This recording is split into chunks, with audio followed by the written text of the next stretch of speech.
Hello. So he says, we have Ellison and Jonah over here.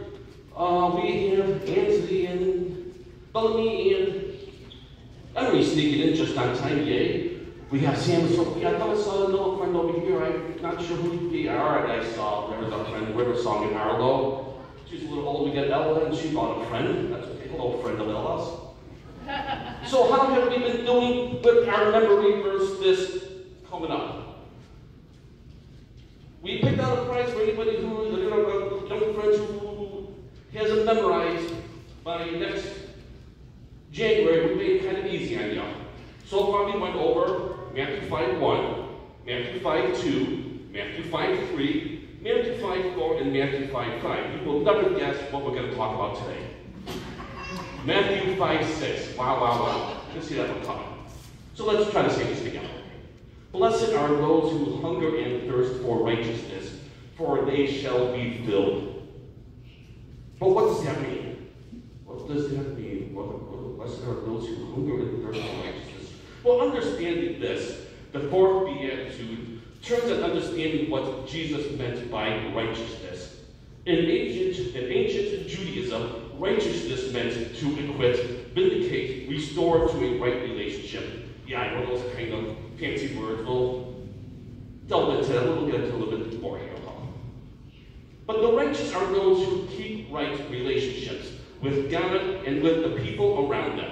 On the way of right relationships, those who don't are forgiven of this. Have you received the blessing of being filled with right relationships? It flows from a weakness. Remember a weakness, the third beatitude we talked about last month with Tower of the County. I like that one.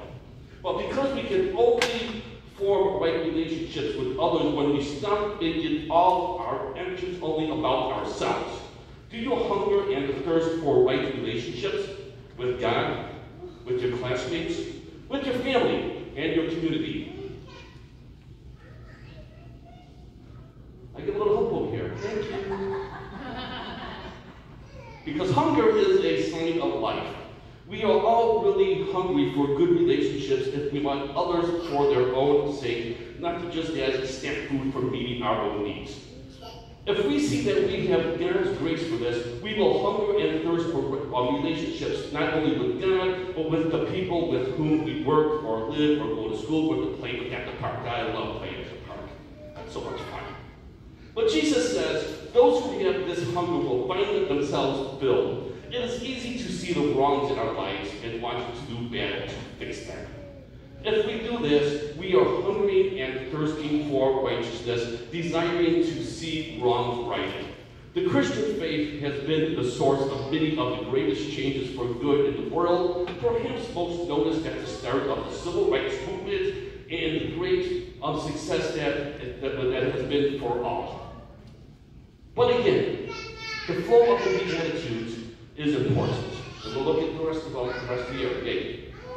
We don't take on these battles in our own strength, but only knowing of our own emptiness, mourning our own unrighteousness, giving our power to God. Hope that made a little sense. Hope that helped. Let's pray. Father in heaven, let us be an angel to someone today. Just as you have blessed their lives with people who love and cherish them, let them be a light of love that shines upon someone who needs them. They have received the gift of angels. Now allow them to give and be one in return. And all of God's children say,